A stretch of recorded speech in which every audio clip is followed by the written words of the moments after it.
हिंदी साहित्य के पुरोधा और सीमांचल के मुंशी प्रेमचंद माने जाने वाले जाने माने साहित्यकार फणीश्वरनाथ रेणु का जन्म शताब्दी वर्ष धूमधाम से मनाया जा रहा है।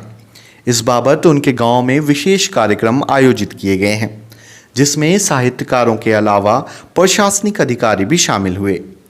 फणीश्वरनाथ रेणु का जन्म आज ही के दिन 1921 को पूर्णिया जिला के औराही हिंगना में हुआ था, जो अब अररिया जिले के फॉरबिसगंज अनुमंडल का हिस्सा है। उनकी शुरुआती पढ़ाई अररिया और फॉरबिसगंज में ही हुई। फिर नेपाल के विराटनगर में दाखिला लिया। उसके बाद उच्च शिक्षा के लिए काशी हिंदू विश्वविद्यालय से जुड़े। हिंदी साहित्य में गवई और ठेठ बोली को स्थान दिलाने वाले फणीश्वरनाथ रेणु का जन्म शताब्दी वर्ष देश दुनिया में मनाया जा रहा है। उनकी रचनाएं शब्द चित्र सरीखी होती थीं। यही वजह है कि उन्हें दूसरा प्रेमचंद कहा जाता था। 1936 से उन्होंने लेखन कार्य शुरू किया, लेकिन 1942 में भारत छोड़ो आंदोलन में गिरफ्तार होने के बाद जब वो 1944 में जेल से रिहा हुए, तब उनकी कलम की धार शोला उगल रही थी।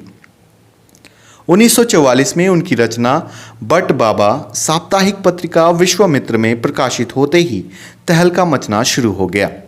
उनकी दूसरी रचना भी पहलवान की ढोलक के नाम से इसी पत्रिका में शाया हुई। इसके बाद धीरे धीरे लेखन की दुनिया में छाने लगे।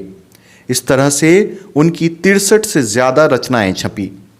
भित्ति चित्र की मयूरी उनकी आखिरी रचना मानी जाती है, जो 1972 में प्रकाशित हुई थी।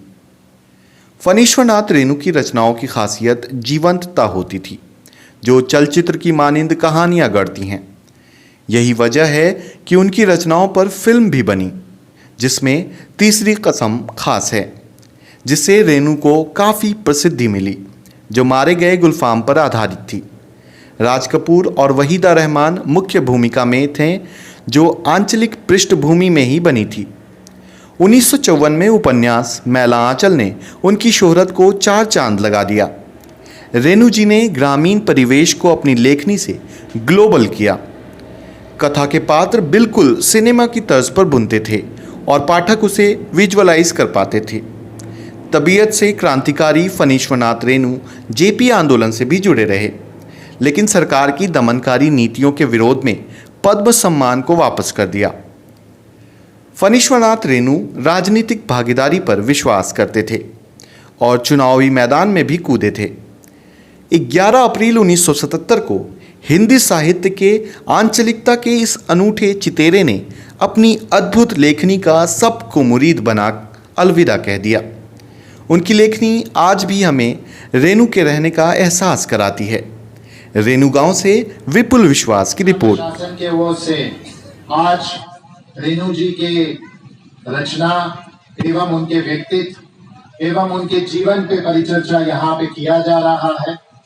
इसके अतिरिक्त जो रेणु जी का जो मशहूर रचना मैला आंचल, इसको जिला प्रशासन के ओर से सभी सर्वप्रथम तो माननीय मुख्यमंत्री जी को, माननीय उप मुख्यमंत्रियों को, सभी माननीय मंत्री जी को एवं सभी आदरणीय अपर मुख्य सचिव को, आदरणीय अपर मुख्य सचिव को, प्रधान सचिव को एवं सचिव बिहार सरकार के सभी पदाधिकारीगण को रेणु जी के मशहूर रचना मैला आंचल भेंट किया गया है।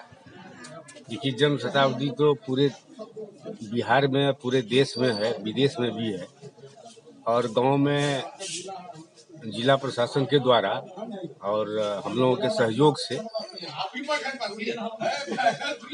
ये समारोह का आयोजन किया गया है। ये तो अनवरत चलता रहेगा 1 वर्षों तक। जब जिसको मन होगा अपना करते रहेंगे रेणु जी पर। लेकिन और थोड़ा सा कोरोना के चलते कुछ प्रभावित तो हुआ है, लेकिन शुरुआत किया गया है 2021 में, और फिर 1 वर्ष तक चलेगा ही।